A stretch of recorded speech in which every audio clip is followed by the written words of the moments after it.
Hank comes to breakfast. A Hank the Big Engine story. Remade it by Mighty Mac the Double Tank Engine, Part 1.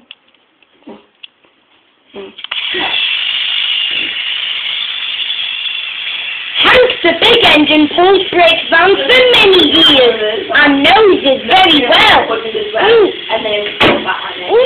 Why don't you? Come here.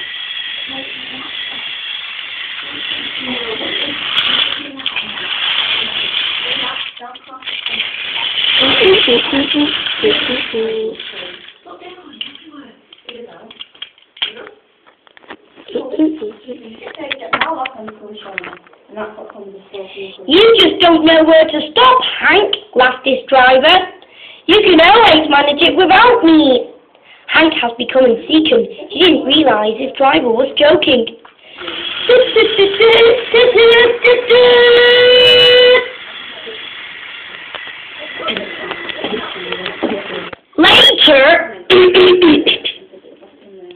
Later, he boasted to Emily and Thomas. Driver says I don't need him now. Don't be silly, said Thomas. I never go without my driver, Hank, said Emily earnestly. I'll be frightened. Huh, said Hank. I'm not scared. You never do, said Emily. I would then. You see. Next morning the firelighter came, and he brought some fire to cool Hank down and have a warm, humid boiler. Emily and Thomas were still asleep. Hank suddenly remembered. He remembered what his driver and fireman told him yesterday. And now he does now. Silly stick in the mud, he chuckled. Driver says I can only manage without him. I'll just go out. Then I'll stop and whoosh and blow my whistle really louder. That will make him jump. Hank didn't know that a careless cleaner has fiddles with his controls. Still no finders condition. Didn't know what to do. He tried to whistle. He tried to whoosh, but he couldn't. He tried to stop, but he couldn't. But just then, he tried to blow his whistle really louder, but he couldn't. He just kept rolling along. He didn't want to know what was coming next. There was Mr. Percival's house. Mr. Percival was about to have breakfast. Was about to have breakfast. Somebody help! Somebody help! I can't stop!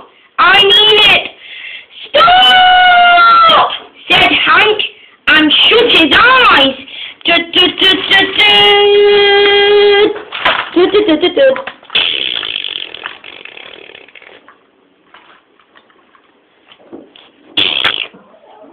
The house rocked, broken glass tinkled, plaster was everywhere.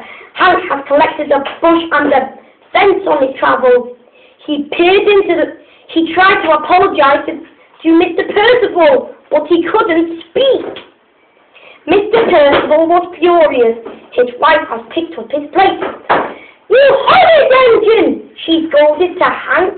Just look what you've done to our breakfast. Now I'm just going to have to bake some more. She banged the door and more plaster fell. This time it fell on Hank. Hank was really embarrassed. Workmen propped the house with strong poles and laid rails through the garden.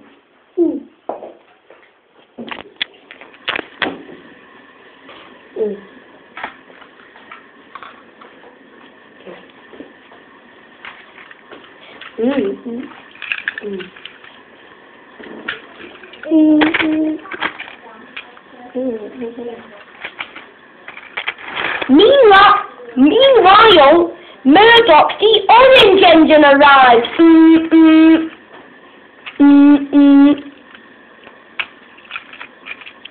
Meanwhile, Murdoch the Orange Engine arrived.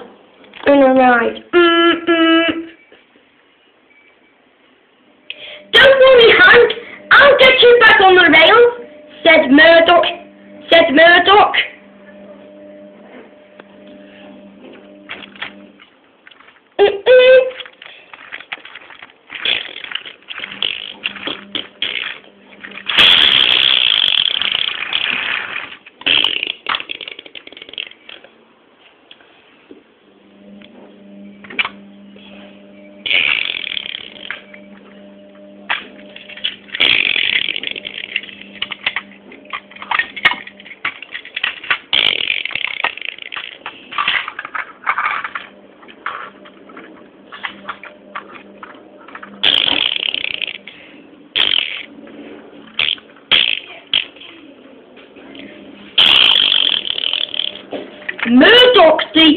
Murdoch, the big engine, puffing hard, managed to pull Hank back to safety. The bits of fencing, the bush, and the broken window frame that still was front, which was badly twisted. Murdoch, the big engine, laughed and left him. Murdoch, the big engine, laughed and left him.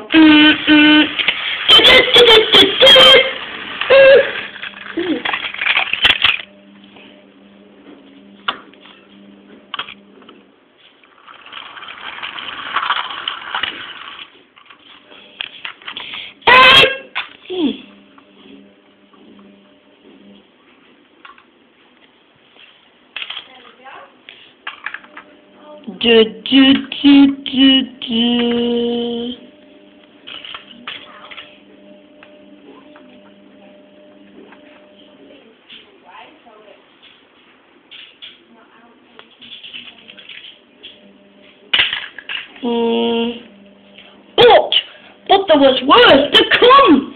But the Fat Controller was disappointed. "You are a very naughty engine, Hank," said the Fat Controller. "I know, sir. I'm sorry, sir." Hank's voice was muffled behind his bush.